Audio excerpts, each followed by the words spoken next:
Olá, eu estava lendo um artigo sobre kombucha e achei uma parte sobre as propriedades biológicas da kombucha bem interessante e eu gostaria de compartilhar essas informações aqui no artigo que eu li. Então eu até destaquei as informações as partes mais importantes.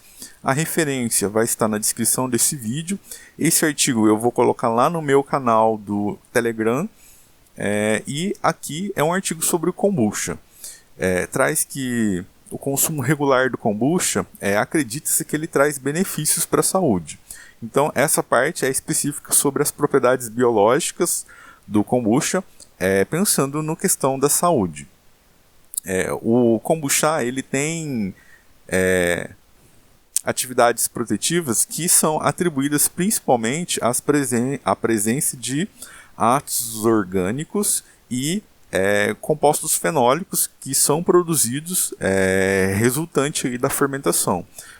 O meio de cultivo do kombucha é o chá preto ou o chá verde, são chás derivados da planta Camellia sinensis, e essa planta ela tem naturalmente vários compostos orgânicos fenólicos, e na fermentação alguns compostos são transformados em outros que têm uma bioatividade no nosso organismo, ou que pode apresentar uma bioatividade no nosso organismo, ou seja, eles vão ter um efeito benéfico aí. Então, os efeitos protetivos do kombucha estão muito relacionados, eles são principalmente atribuídos a isso. Vou ir para outra parte aqui. Estudos têm mostrado que a atividade antioxidante de bebidas fermentadas com SCOBY, que é a cultura simbiótica de bactérias e leveduras kombucha,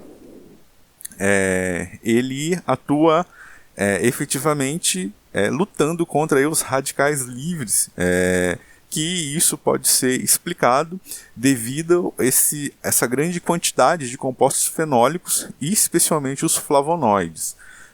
Esses flavonoides são compostos fenólicos já bem conhecidos e já bem discutidos na literatura. Aqui traz que uma referência mostra que estudos já encontraram 127 compostos fenólicos na kombucha, ou podem estar já foi encontrado esse valor de 127 compostos fenólicos na kombucha, sendo que a maioria predominante aqui seriam 70% de flavonoides e em torno de 18% de ácidos fenólicos, de ácidos com estrutura fenólicas, e outros 8% de polifenóis. Então, toda essa força antioxidante da bebida vem aí desses compostos fenólicos. Foram identificados em chá verde ou chá preto. Na verdade, esses 127 compostos eles foram identificados em bebidas fermentadas com chá verde ou chá preto, utilizando a cultura do kombucha por um período de 10 dias. Então, essa produção, essa conversão de compostos fenólicos presentes na planta do chá, que durante o preparo do chá, a gente tem a extração desses compostos, ali com a água quente, com o tempo, a gente tem a extração desses compostos que foram dando origem desde a planta, no processamento das folhas, se tem torra ou não, e esses compostos são extraídos para o líquido durante o preparo do chá, e durante a fermentação esses compostos fenólicos ou até outros compostos passam por uma reação ali enzimática, utilizando enzimas do micro-organismo, ou seja, o micro-organismo tem enzimas que conseguem converter fenóis e outros componentes nesses componentes que têm atividade antioxidante. Então vem daí a atividade do kombucha. Aqui do lado eu destaquei que muitos esses reports são artigos de como se fosse um anúncio científico. Então muitos artigos ou muitos reports científicos eles trazem que o kombucha ele pode exercer uma atividade antimicrobiana contra bactérias patogênicas e fungo. mas aqui não traz nada em específico. Então, assim, muitos falam, esses reports não são artigos de comprovação, mas são normalmente artigos de observação, e atribui isso, né, à presença desses componentes, desses compostos presentes na bebida, que seriam substratos e metabólitos produzidos pelas bactérias e leveduras presentes na cultura, que consegue inibir os micro-organismos com potencial patogenicidade.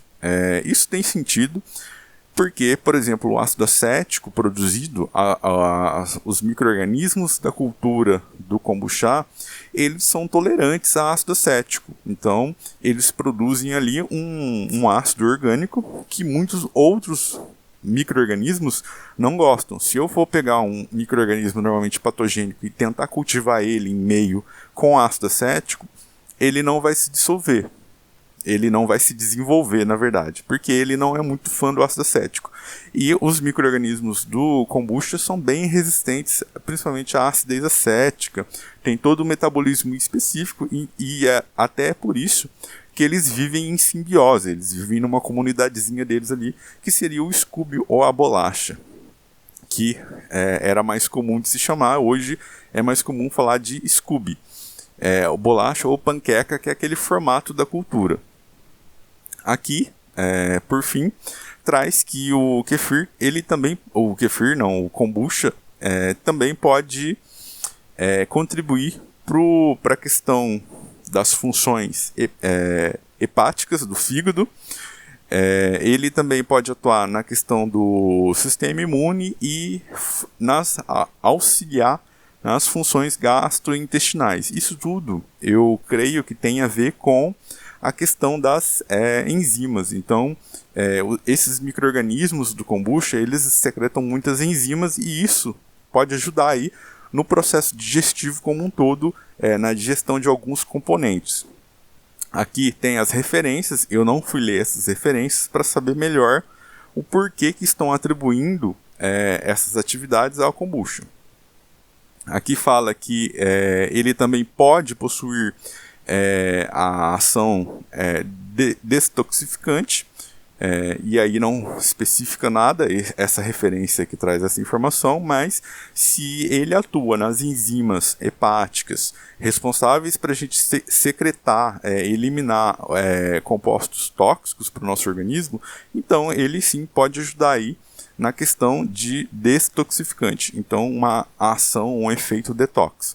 Aqui fala da questão de propriedades anti-inflamatórias e também que ajudaria a reduzir aí os níveis de colesterol e a pressão sanguínea.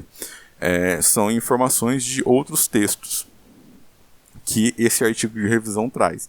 E eu destaquei aqui em vermelho algo que até o próprio autor traz, que é muito importante enfatizar, que os estudos eles foram corridos predominantemente em animais ou em culturas de células in vitro,